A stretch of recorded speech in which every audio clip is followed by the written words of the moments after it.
जय हिंद दोस्तों, स्वागत है आप सभी का आपके अपने YouTube चैनल जैकपुर पे। तो आज के इस वीडियो में हम लोग क्लास 12 का, याद रखिएगा, क्लास 12 का हिस्ट्री का मोस्ट इम्पॉर्टेंट सवाल जो आपके फाइनल एग्जाम के लिए काफ़ी इंपॉर्टेंट होगा। और आपके अर्धवार्षिक परीक्षा तो आप लोगों का हो गया है, लेकिन अगर SA2 एग्ज़ाम या फिर जिसको कहे तो प्री बोर्ड एग्ज़ाम अगर आपका होता है तो वहाँ पर भी ऑल सिलेबस से आप लोगों का क्वेश्चन आएगा। जिस तरह से आप लोगों का फाइनल एग्ज़ाम में आएगा उसी प्रकार से। तो कुल मिलाकर आज का जो वीडियो है वो फाइनल एग्ज़ाम और वार्षिक परीक्षा के लिए काफ़ी इंपॉर्टेंट होगा और सभी सवालों को हम लोग ट्रिक से याद करने वाले हैं। तो वीडियो काफ़ी इंटरेस्टिंग होने वाला है। पूरे यूट्यूब पर आपको ट्रिकली कोई भी नहीं बताएगा सिवाय हमारे चैनल के अलावा, इसलिए हमारे चैनल को सब्सक्राइब कर लीजिए, घंटी वाले आइकन को प्रेस कर लीजिए ताकि आने वाली हर एक वीडियो का नोटिफिकेशन आपके मोबाइल पे जाता रहे। तो चलिए शुरू करते हैं। सबसे पहला सवाल देखिए, आपके स्क्रीन पर आपको दिख रहा होगा। सवाल में आपसे पूछा गया है कि भारतीय पुरातत्व का पिता किसे कहा जाता है। ये सवाल काफ़ी इंपॉर्टेंट है। अगर हम ऑप्शंस की बात करें तो ऑप्शंस में आपको अलेक्जेंडर कनिंघम दिखेगा, दयाराम साहनी दिखेंगे, राखलदास बनर्जी दिखेंगे और SR राव दिखेंगे। लेकिन इसका जो राइट आंसर हो जाएगा वो हो जाएगा आपका options number A, Alexander Cunningham. क्या हो जाएगा इसका आंसर? Alexander Cunningham.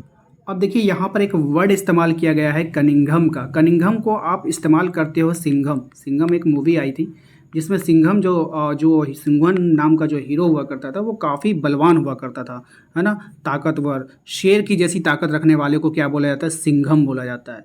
तो देखिए भारतीय पुरातत्व, भारत में जो सबसे पुराना इंसान होगा और उसका जो पिता होगा उससे भी पुराना होगा तो उससे ज़्यादा पावरफुल होगा। कहते हैं ना, पुराने ज़माने के लोग काफ़ी ताकतवर हुआ करते थे क्योंकि वो अच्छे खाना खाया करते थे। तो यहाँ पर जो है हम लोग सिंघम से जो है एक ताकतवर पुरुष की एक मतलब कि हम तुलना करेंगे। और यहाँ पर देखिए भारतीय पुरातत्व यानी कि भारत के पुराने वाले व्यक्ति और उसके ठीक पिता, ठीक है, तो वो लोग क्या होंगे? एक सिंघम होंगे। क्या होंगे? सिंघम होंगे, ताकतवर इंसान होंगे। ठीक है, तो इस प्रकार से आप यहाँ ट्रिक लगा करके याद कर सकते हो अलेक्जेंडर जो है कनिंघम। ठीक है, कनिंघम से सिंघम आपको याद आ जाएगा। अब चलिए यहाँ पर दूसरे सवाल पे आते हैं। दूसरे सवाल जो है हमारा वो है, हड़प्पा सभ्यता में सर्वप्रथम किस स्थल को खोजा गया था? ऑप्शन से आपके पास लोथल है, हड़प्पा है, मोहनजोदड़ो है, कालीबंगा है।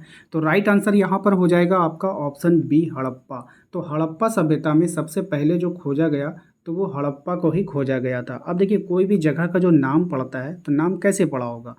पहले वहाँ पहुँचे तब ना वहाँ का नाम पड़ा। अब उसके बाद वहाँ पर देखेंगे कौन कौन सी जगह है। तो हड़प्पा जगह पे जो आप लोग पहुँचे, आप कोई मान लो आप यहाँ से 4 इंसान गए हड़प्पा को खोजने के लिए, ठीक है, कोई जगह पे पहुँचे आप, आपको पता चला कि भाई ये इस जगह का नाम क्या है, तो इस जगह का नाम हड़प्पा है, ठीक है। तो आपने किसका खोज किया? हड़प्पा का ही खोजा। तब यही सभ्यता क्या हो गई? हड़प्पा सभ्यता होगी। अब यहाँ पर और भी रिसर्च करके कुछ कुछ इलाके खोजे जाएंगे कि हाँ इसके बगल में ये इलाका, उसके बगल में वो इलाका, लेकिन सबसे पहले किसको खोजा गया? हड़प्पा सभ्यता में तो हड़प्पा को ही खोजा जाएगा। ठीक है, चलिए अगला सवाल पे आते हैं। अगला सवाल है हमारा क्वेश्चन नंबर 3 में, हड़प्पा सभ्यता के किस नगर में दुर्ग दीवार से घिरा हुआ नहीं मिलता? हड़प्पा सभ्यता के किस नगर में जो दुर्ग होता है ना वो दीवार से घिरा हुआ नहीं मिला है, आपको बतानी है। ऑप्शन से आपके पास हड़प्पा है, मोहनजोदड़ो है, लोथल है, बनावली है। तो इसका राइट आंसर हो जाएगा आपका लोथल। क्या हो जाएगा? लोथल हो जाएगा। ठीक है, अब देखिए यहाँ पर एक ट्रिक लगा देते हैं, आप लोग को याद हो जाएगा कि दीवार, दुर्ग दीवार से घिरा, मतलब दीवार से घिरा का मतलब क्या? कोई भी जगह है वहाँ पर आपने क्या किया? दीवार खड़ी कर दी, है ना। कोई भी जगह है वहाँ पे क्या कर देना है? दीवार खड़ी कर देना है। लेकिन यहाँ पर क्या हो जाएगा? लो थल, थल मतलब क्या होता है? भूमि, जमीन। लो मतलब होता है लो क्वालिटी का। तो वहाँ का जो जमीन है ना बाबू, हम लोग ऐसे ट्रिक से याद करेंगे, यहाँ पे जो जमीन है वो लोथल है और लोथल जमीन पर दुर्ग दीवार नहीं बन सकता। क्यों? क्योंकि वहाँ का जमीन लो है। अगर हम दीवार बनाएंगे तो दीवार गिर जाएगा, वहाँ का ज़मीन दीवार को संभाल ही नहीं पाएगा। लो थल, लो मतलब लो क्वालिटी का, थल मतलब ज़मीन। वहाँ का जो ज़मीन है ना लो क्वालिटी का है, वहाँ पर हम दुर्ग दीवार से नहीं घेर सकते उसको। अगर घेरेंगे तो वो गिर जाएगा। ठीक है, इस तरह से ट्रिक से याद कीजिएगा। क्वेश्चन नंबर 4 पे आते हैं। क्वेश्चन नंबर 4 में आपसे कहा गया है कि सिंधु घाटी सभ्यता में विशाल स्नानागार के अवशेष कहाँ से प्राप्त हुए हैं? आपके पास ऑप्शन है हड़प्पा है, धौलावीरा है, मोहनजोदड़ो है और उसके बाद लोथल है। राइट आंसर हो जाएगा इसका ऑप्शन नंबर C, मोहनजोदड़ो। क्या हो जाएगा? मोहनजोदड़ो। अब देखिए यहाँ पर देखिए बहुत बड़ा स्नानागार का मतलब क्या होता है? विशाल का मतलब होता है बहुत बड़ा, स्नानागार मतलब नहाने की जगह। आपको अगर कोई बहुत बड़ा नहाने की जगह मिल जाए जो काफ़ी अच्छा हो, प्लेस वहाँ पे अच्छा हो, तो आपका क्या होगा? मन मोहित हो जाएगा। क्या हो जाएगा? आपका मन मोहित हो जाएगा, है ना। तो मन मोहित से मोहन, मन मोहित से मोहन, ठीक है। तो मोहन से याद आ जाएगा आपको मोहनजोदड़ो। ठीक है, चलिए, इसके बाद है हमारा अगला सवाल है क्वेश्चन नंबर 5 में कि सिंधु घाटी सभ्यता में शिल्प उत्पादन का एक प्रमुख केंद्र कौन था। तो सिंधु घाटी सभ्यता में शिल्प उत्पादन का एक प्रमुख केंद्र आपको बताना है। ऑप्शन से आपके पास मोहनजोदड़ो, हड़प्पा, कालीबंगा और चनहुदड़ो। तो right answer option number D हो जाएगा, चनहुदड़ो। ठीक है, देखिए अब यहाँ पर एक ट्रिक आप लगा लो। ये जो चनहुदड़ो वर्ड है ना, ये वर्ड एक जानवर से मिलता जुलता है। ठीक है, तो इसको हम लोग बोलते हैं चमगादड़। क्या बोलते हैं? चमगादड़। ठीक है, एक वर्ड है चमगादड़। अगर आप देखोगे तो चौ इसका आगे हो जाएगा, दड़ो ड़ो, ये सब मिलता जुलता वर्ड है चमगादड़ से।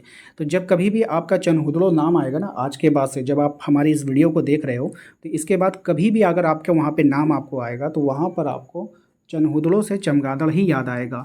और शिल्प से आपको याद रखना है शिल्पा। शिल्प से याद रखना है शिल्पा। शिल्पा नाम इसलिए लिया है कि शिल्पा लड़की का नाम है। अब आपको देखो, लड़कियां जो होती है वो कॉकरोच से भी डर जाती है, तो आप ये भी मतलब कि ये भी बात है कि वो चमगादड़ से भी डरेगी। तो आपको ऐसे याद करना है कि शिल्पा को चमगादड़ से डर लगता है। एक वाक्य आपको बना लेना है। ठीक है, माइंड में सेट कर लेना है। जैसे ही आपके एग्जाम में आएगा कि सिंधु घाटी सभ्यता में शिल्प उत्पादन का एक प्रमुख केंद्र था, तो शिल्प से आपको शिल्पा से याद आ जाएगा आपको कि शिल्पा किससे डरती थी? चमगादड़ से। चमगादड़ से क्या हो जाएगा? चनहुदड़ो। ठीक है, इस तरह से आपको एग्जाम में रिकॉल होगा। हमारी बात क्या होगी, आपको वहाँ पे रिकॉल होगी अगर एग्जाम में क्वेश्चन आएगा तो। चलिए, क्वेश्चन नंबर आते हैं हम लोग 6 पे। क्वेश्चन नंबर 6 में कह रहा है कि मेसोपोटामिया के प्रलेखों में मेलुहा शब्द का प्रयोग किस सभ्यता के लिए किया जाता था। ऑप्शन से आपके पास हड़प्पा सभ्यता, उसके बाद है आपका चीन की सभ्यता, उसके बाद है आपका मिस्र की सभ्यता, या फिर इनमें से कोई नहीं। ठीक है, तो इसका जो राइट आंसर हो जाएगा वो हो जाएगा आपका ऑप्शन नंबर ए, हड़प्पा सभ्यता। तो यहाँ पर जो मेलुहा शब्द का जो प्रयोग किया जाता था वो हड़प्पा सभ्यता के लिए किया जाता था। अब देखिए यहाँ पर ना हड़प्पा, हड़प्पा जो वर्ड है, हड़प्पा वर्ड का मतलब क्या? कोई भी चीज़ को हड़प कर लेना। ठीक है, लेकिन भाई अगर तुम मेरे किसी भी चीज़ को हड़प करोगे तो मैं तुम्हारा लहू बहा दूंगा। क्या बहा दूंगा? लहू। मैं लहू, मैं लूहा। ठीक है, मैं लूहा, मैं तुम्हारा लूहा यानी लहू। मैं तुम्हारा लहू बहा दूंगा। मैं तुम्हारा क्या कर दूंगा? लहू बहा दूंगा। यानी अगर तुम मेरे किसी भी चीज़ को हड़पोगे तो मैं तुम्हारा क्या कर दूंगा? लहू बहा दूंगा। ठीक है, तो इस तरह से ट्रिक लगा करके याद कीजिएगा, आपको याद हो जाएगा। ठीक है, चलिए अगले सवाल पे आते हैं। अगला सवाल है हमारा कि लोथल कहाँ स्थित है। लोथल कहाँ स्थित है? ऑप्शन से आपके पास गुजरात है, राजस्थान है, पंजाब है, हरियाणा है। ठीक है, तो राइट आंसर हो जाएगा इसका ऑप्शन नंबर ए, गुजरात में। लोथल कहाँ है? गुजरात में। अब देखिए यहाँ पर ट्रिक वही वाला लगा लेना, लो थल। लो का मतलब मैंने क्या बताया था, अभी आपको याद आ जाएगा। लो मतलब लो, थल मतलब ज़मीन, लो क्वालिटी का ज़मीन। तो भाई जहाँ पे लो क्वालिटी का ज़मीन हो वहाँ रात में नहीं जाना, वहाँ रात में गुजर नहीं करना, रात में वहाँ नहीं जाना, क्योंकि वहाँ की जो ज़मीन है वो लो क्वालिटी की है। कुछ भी हो सकता है भाई, दलदल होगा तो तुम दलदल में धंस जाओगे, इसीलिए वहाँ पर रात में नहीं जाना। ठीक है, इस तरह से याद कर लीजिएगा ट्रिक से। क्वेश्चन नंबर 8 पे आइए। क्वेश्चन नंबर 8 में आपसे कहा जा रहा है कि हड़प्पा किस नदी के किनारे स्थित है। हड़प्पा किस नदी के किनारे स्थित है? ऑप्शंस में है आपके पास रावी नदी है, सिंधु नदी है, भोगवा नदी है, या फिर इनमें से कोई नहीं। तो राइट आंसर इसका ऑप्शन नंबर ए, रावी नदी। क्या हो जाएगा? रावी नदी। ठीक है, अब यहाँ पर ना एक चीज़ आप लोग याद कर लेना कि हड़प्पा, ठीक है, तो हड़प्पा जो है और किस नदी के किनारे बसा है? तो रावी नदी के किनारे। तो रावी से आपको रवि, ठीक है, रवि या नाम याद रखिएगा। रवि काफ़ी फेमस नाम है और आपके स्कूल में, आपके क्लासमेट में कोई ना कोई रवि नाम का लड़का आपको मिल ही जाएगा। आप रवि को इमेजिन करो कि रवि का जो घर है ना वो हड़प्पा नदी के किनारे बसा हुआ है। बस बात खत्म, याद हो गया आपको। जब आपको हड़प्पा किस नदी के किनारे है तो आपको रवि रिकॉल याद आएगा। अरे हड़प्पा नदी के किनारे तो रवि का घर है, तो रवि। ठीक है, ऑप्शन नंबर ए। ठीक है, नहीं भी है तो अपना एक दोस्त बना लो कि हाँ मेरा एक दोस्त है रवि। ठीक है, ये तो हमारे ऊपर है ना, हम तो सबको दोस्त बना सकते हैं। चलिए क्वेश्चन नंबर 9 पे आइए। क्वेश्चन नंबर 9 में आपसे कहा जा रहा है कि बताइए सिंधु घाटी के निवासियों को सोना कहाँ से प्राप्त होता था। आपके पास ऑप्शंस में है लोथल है, कालीबंगा है, कर्नाटक है, खेतड़ी है। Right answer option number C. क्या हो जाएगा? Option number C. ठीक है, अब यहाँ पर ट्रिक क्या लगा लोगे आप कि सोना, सोना से क्या? निन्नी, निन्नी वाला सोना। ठीक है, वो वाला सोना नहीं जो नींद आता है ना, तो उसमें हम लोग बोलते हैं ना सोने जा रहे हैं। ठीक है, तो जब कभी भी आप अपने मित्र को बोलोगे ना, इंपॉर्टेंट कोई बात चल रही है, कहीं पर इंपॉर्टेंट काम हो रहा है या फिर मीटिंग हो रही है, और आप बोलोगे भाई मुझे नींद आ रही है मैं सोने जा रहा हूँ, तो वो क्या? नाटक मत कर। ठीक है, चल नाटक मत कर, ठीक है, बैठ। ठीक है, बोलता है ना नाटक मत कर, नाटक से कर्नाटक, नाटक से कर्नाटक। ठीक है, याद हो जाएगा। तो सोना कहाँ से प्राप्त होता है? नाटक से, यानी कर्नाटक से। चलिए अगला सवाल है हमारा क्वेश्चन नंबर 10 में कि हड़प्पा सभ्यता में बंदरगाह का प्रमाण कहाँ से मिला है।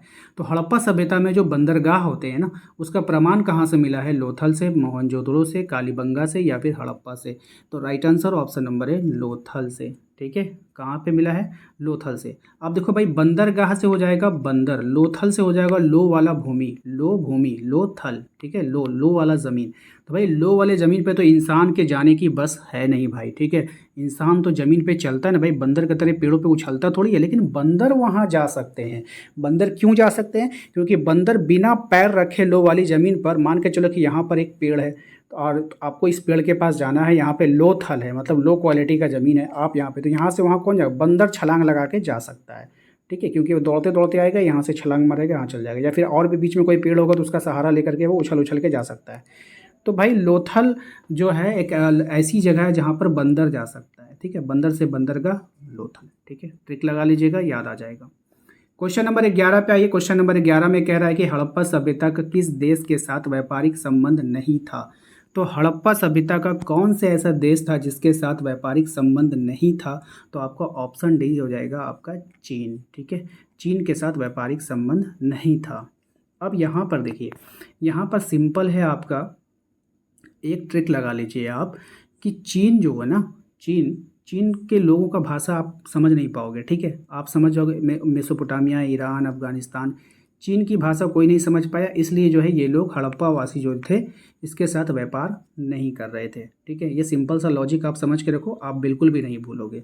ठीक है, अगला सवाल है हमारा कि जुते हुए खेत का प्रमाण कहाँ से मिला है। यानी कि खेत हैं और वो जुते हुए हैं, तो इनका प्रमाण कहाँ से मिला है? ऑप्शन से आपके पास हड़प्पा है, मोहनजोदड़ो है, कालीबंगा है या फिर लोथल है। Right answer option number C, Kalibangan. Harappa मतलब कि जुते हुए जो खेत के जो साक्ष्य मिले हैं वो कहाँ से मिले हैं? तो कालीबंगा से मिले हैं। ठीक है, अब यहाँ पर एक ट्रिक लगाए, देखिए कालीबंगा का मतलब होता है, कभी कभी कालीबंगा का मतलब ये पूछ लेता है, तो काली चूड़ियाँ। ठीक है, क्या हो जाएगा? काली चूड़ियाँ। कभी कभी इसका मतलब भी आपसे पूछ लेगा, तो काली चूड़ियाँ हो जाएगा। अब यहाँ पे जुते हुए खेत, आप कोई भी खेत है, ठीक है, कोई भी ज़मीन है, आप उसको जोत रहे हो। ठीक है, उसको जोत रहे हो, तो जोतने का मतलब क्या हो गया कि हल चला रहे हो। हल चला रहे हो तो मिट्टी निकलेगा, मिट्टी कुड़ाएगा वहाँ पे, तो वहाँ से कुछ निकल भी तो सकता है ज़मीन से। तो आप इमेजिन करो कि आप वहाँ पे खड़े होकर के खेत को जोतवा रहे हो। ठीक है, खेत कोई जोत रहा है। ठीक है, तो जैसे ही उसको जोत रहा है तो होगा क्या वहाँ पर कि वहाँ से चूड़ियाँ निकलेगी, आपको काली काली चूड़ियाँ निकल रही है वहाँ से। क्या निकल रही? काली काली चूड़ियाँ निकल रही, तो काली बंगा। ठीक है, ऑप्शन नंबर सी हो जाएगा। क्वेश्चन नंबर आते हैं 13 पे। क्वेश्चन नंबर 13 में आपसे कहा जा रहा है कि हड़प्पा वासियों को लाजवर्द मणि कहाँ से प्राप्त होता था। अब जो हड़प्पा वासी थे उनको लाजवर्द मणि कहाँ से प्राप्त होता था?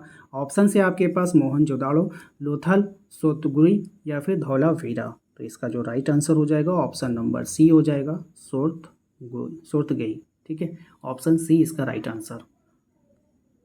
अब देखिए यहाँ पर एक ट्रिक लगा रहे हैं, आप लोग को ध्यान से समझना। मनी का मतलब यहाँ पे लेके चलना है कि मनी एक बहुत कीमती पत्थर होता है। आप देखते हो ना, जैसे कहते हैं ना कि सांपों के नाग का मनी होता है, तो मनी क्या होता है? एक बहुत ही कीमती चीज़ होता है, एक बहुत ही मूल्यवान चीज़ होता है। तो भाई मूल्यवान चीज़ कोई भी, दुनिया में हर चीज़ मूल्यवान होता है। अगर आप नौकरी हासिल करना चाहते हो तो वो भी मूल्यवान है, कामयाबी हासिल करना चाहते हो तो वो भी मूल्यवान है, अच्छी सेहत रखना है तो आपको जिम करना होगा, मेहनत करनी होगी, एक्सरसाइज करना होगा, वो भी मूल्यवान है। तो हर चीज़ क्या है? मूल्यवान है यहाँ पर।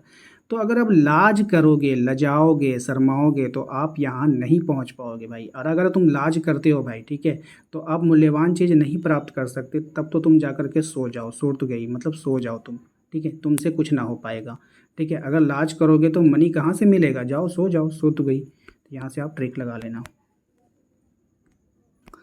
क्षेत्रफल के अनुसार सिंधु घाटी सभ्यता का सबसे बड़ा नगर कौन सा था? आपके पास ऑप्शन से हड़प्पा है, मोहनजोदाड़ो है, कालीबंगा है, लोथल है।